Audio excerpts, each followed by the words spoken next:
Puji Tuhan, kita bertemu lagi dalam acara Saat Teduh bersama Musafir.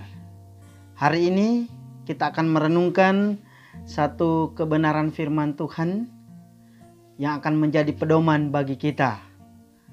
Dan tema hari ini yaitu belajar dari semut. Dari kitab Amsal 30 ayat 25. Sekali lagi yang menjadi tema kita adalah belajar dari semut. Amsal 30 ayat 25 berkata, "Semut, bangsa yang tidak kuat, tetapi yang menyediakan makanannya di musim panas." Semut, bangsa yang tidak kuat, tetapi menyediakan makanannya di musim panas. Ini Amsal 30 ayat 25. Nah, sahabat musafir yang dikasihi Tuhan, keteladanan dalam hidup ini sangatlah penting. Bukan saja ia berguna bagi kesuksesan masa kini, tetapi juga untuk generasi selanjutnya. Kecenderungan manusia adalah meneladani apa yang lebih besar dan tinggi darinya. Firman Allah dalam bagian ini justru memberikan pilihan yang terbaik, yaitu belajar dari binatang yang kecil dan lemah ini. Karena bukankah firman Tuhan berkata bahwa kualitas kebijakan seseorang diukur dari sikap dan perhatiannya terhadap perkara-perkara kecil?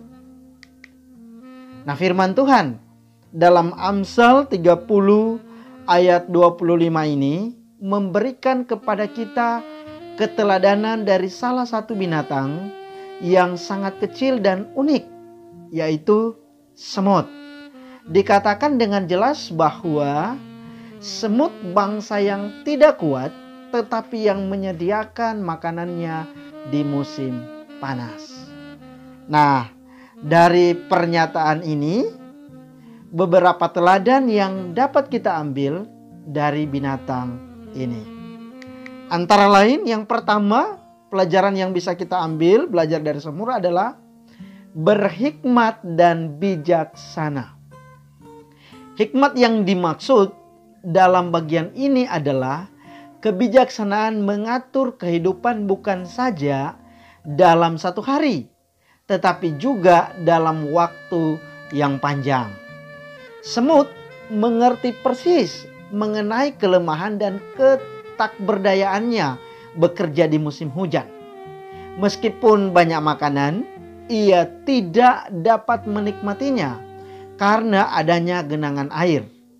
Oleh karena itu, ia menentukan panas sebagai musim bekerja baginya dan sekaligus menimbun bahan makanan untuk musim hujan. Nah, sahabat musafir yang dikasihi Tuhan, kebijakan ini selalu berbicara tentang waktu atau kesempatan. Dengan kata lain, dia bekerja pada waktu bekerja, istirahat pada waktu istirahat, dan menikmatinya.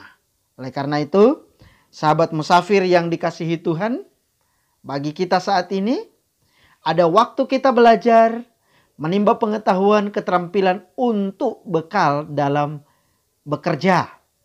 Ada waktu kita bekerja menerapkan apa yang sudah dipelajari. Dan ada waktu menikmati, menerima upah atau keuntungan dari kerja kita. Oleh karena itu, sahabat musafir yang dikasihi Tuhan, belajar dari semut, manfaatkanlah waktu atau kesempatan yang ada dengan bijaksana dalam hidup kita.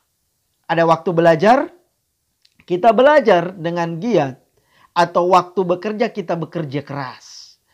Masa depan orang yang belajar giat dan bekerja keras adalah masa depan yang gilang gemilang, masa depan yang sukses.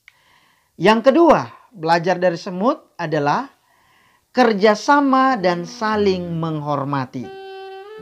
Sahabat musafir yang dikasihi Tuhan, kerjasama merupakan refleksi dari sikap saling bergantung satu dengan yang lain, saling memperlengkapi dan membangun.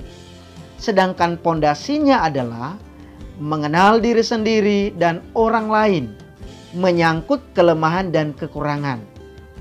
Kondisi inilah yang melahirkan rasa hormat satu dengan yang lain. Perhatikanlah sahabat musafir yang dikasihi Tuhan, semut, ia tidak pernah hidup seorang diri. Kebersamaan adalah karakter dasarnya. Jika ia dalam perjalanan bertemu rekannya, ada waktu untuk berhenti sejenak dan saling menyapa, memberi salam satu dengan yang lainnya. Nah, dari sini saya melihat sahabat musafir bahwa dengan bekerja sama kita dapat melakukan lebih banyak daripada yang dapat kita kerjakan sendiri. Dengan bekerja sama kita dapat saling memahami kekurangan dan kelebihan masing-masing, saling memperlengkapi, saling membangun, saling menghormati. Dan yang ketiga, sahabat musafir yang dikasihi Tuhan, belajar dari semut. Yang ketiga adalah rajin. Nah, jenis semut yang dimaksud di sini oleh Amsal ini jelas adalah semut penuai atau pertanian yang mengumpulkan segala macam jenis makanan di musim panas, lalu menyimpannya di serambi-serambi bawah tanah dengan membuang kulit bibit atau makanan tersebut. Nah, sahabat musafir yang dikasihi Tuhan, menimbun bukanlah pekerjaan yang sekali jadi. Hal ini menuntut kerja keras dan ketekunan yang tidak jemu-jemu. Kerajinan adalah aktivitas yang tetap berjalan di masa kesukaran, terlebih lagi di masa senang, sambil tetap memberi yang terbaik, yaitu makanan yang sudah dibersihkan kulitnya. Karena itu, sahabat musafir yang dikasihi Tuhan, jangan jadi pemalas. Malas menjadikan seseorang peminta-minta. Jangan hanya berdiam diri, hanya mengharapkan pemberian orang lain. Oleh karena itu, mari kita mengevaluasi diri kita masing-masing. Apakah saya seorang yang rajin atau seorang yang malas? Kalau merasa malas, berubahlah jadi rajin. Kalau merasa rajin, tingkatkan kerajinanmu. Siapa yang rajin akan sukses, tapi siapa yang malas akan melarat. Oleh karena itu, sahabat musafir yang dikasihi Tuhan, kiranya ketiga prinsip ini mendorong kita untuk lebih giat dan rajin dalam melakukan tanggung jawab kita. Tinggal yang penting belajar dari semut, yaitu berhikmat dan bijaksana, kerjasama dan saling menghormati, serta rajin. Tuhan memberkati. Mari berdoa. Terima kasih ya Tuhan untuk firman di saat ini. Kami belajar dari semut yang memberikan teladan yang baik bagi kami di zaman sekarang ini. Tolong kami Tuhan supaya dapat memahami dengan baik, mengerti, dan melakukannya. Sehingga dengan keteladanan semut ini, kedepannya kami akan menjadi orang-orang yang diberkati Tuhan, meraih kesuksesan, menjadi orang-orang yang berhasil, gilang gemilang. Dalam nama Yesus Kristus kami berdoa dan mengucap syukur. Amin.